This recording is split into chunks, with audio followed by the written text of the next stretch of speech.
Hello mga master. So karon mga master, so nata karon sa akong garden. So karon mga master kay wala pa man tay baboy kay last July 2023 nagian man ta og hagkulira.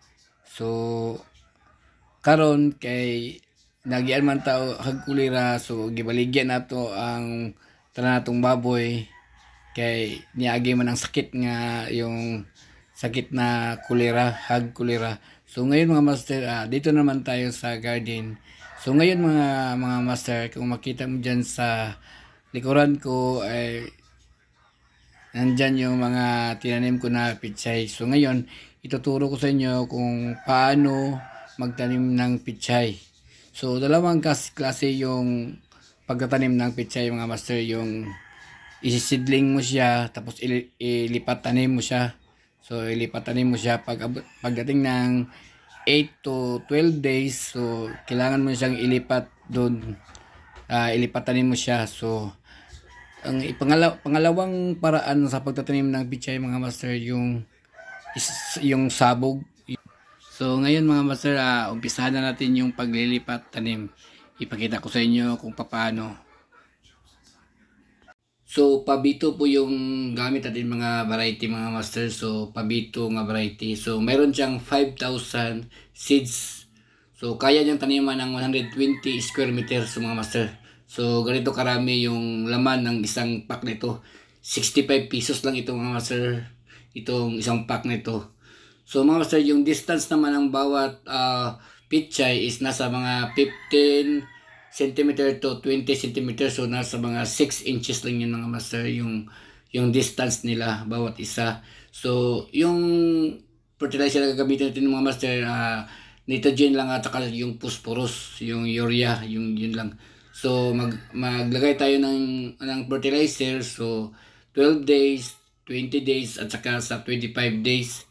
So ito na yung mukha ng pabito mga master. So yan. So ngayon mga master, dito tayo kumukuha. Ito yung sinasabog natin mga master. So dito tayo kumukuha ng panglipat tanim. So 8 days pa yun mga master, pero doon tayo kukuha doon sa kabila yung nauna natin na sinabog. So dito mga master, 12 days na ito mga master. So dito tayo kukuha ng panglipat tanim. Yan. So medyo makapal na mga master. 12 days na yun mga master. So kukuha tayo dyan. Taka maglipat tanim tayo ngayon. So yun mga master, ganyan kaganda yung pichay natin mga master, yung seedlings natin mga master. So ngayon mga master, mag-upisa na tayo sa paglipat tanim. Ito na yung ginagawa ko mga master. Naglipat tanim na tayo. So kailangan mga master, yung iba kasi naglipat tanim is nasa mga 6 to 8 days sila. Pero tayo mga master, kailangan maglipat tanim tayo. Yung gulang ng isang pichay is nasa mga 12 to 15 days para malaki na talaga siya. Para kung dalawang linggo lang, pwede na siyang i-harvest mga master. So yun mga master, yun kagandahan ng pabito na pichay mga master. Yung variety mga master is mas madali siyang palakihin. Yun mga master. So mag-abono tayo mga master, 3 beses lang. Tapos hindi na kailangan ng maraming ng fertilizer. So pagkatapos natin mga master magtanim nito master, maglipat tanim, medyo mainit na masyado yung araw.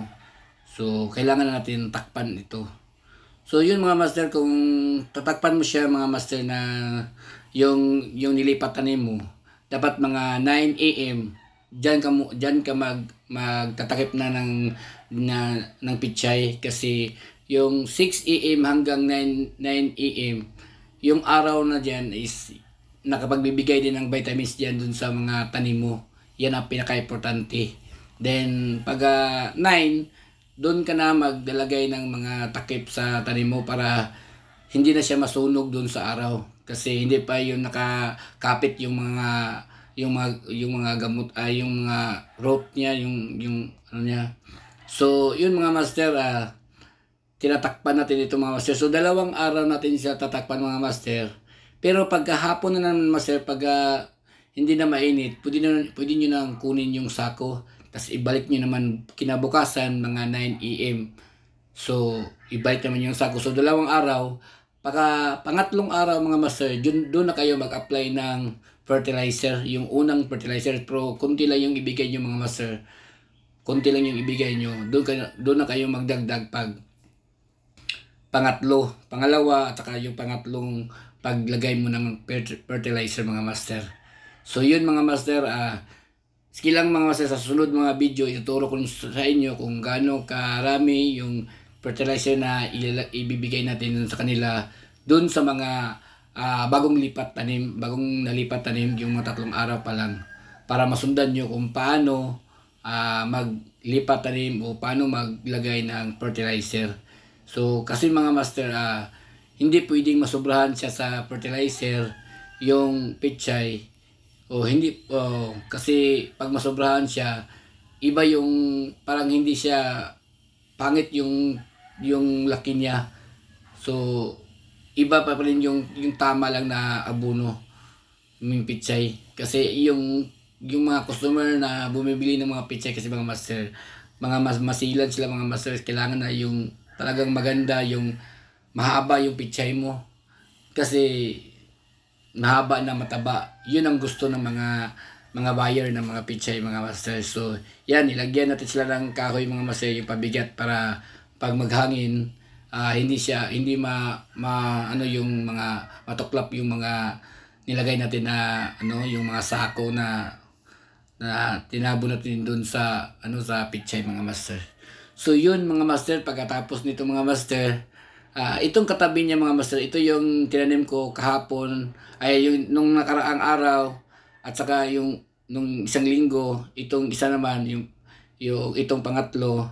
So yan, so pag mag-harvest, magsunod-sunod na yan mga master. So yan, so 3 plot ito. Yan, so ito naman yung i-harvest ko mamaya mga master. Mamayang hapon mag-harvest ako nito. Itong plot na to, yan ang i-harvest natin. So meron na nag-order nito ng 80 kilos. Yun. Then so tapos na tayo nag-harvest kanina mga master. So na-i-deliver na natin. So yun mga master, bukas naman mag-harvest na naman tayo ulit doon sa dulo. Yun ang i-harvest natin bukas, kasi may nag-order ng 100 kilos. So yun mga master, maraming salamat sa panood ng video ko mga master. Bye bye.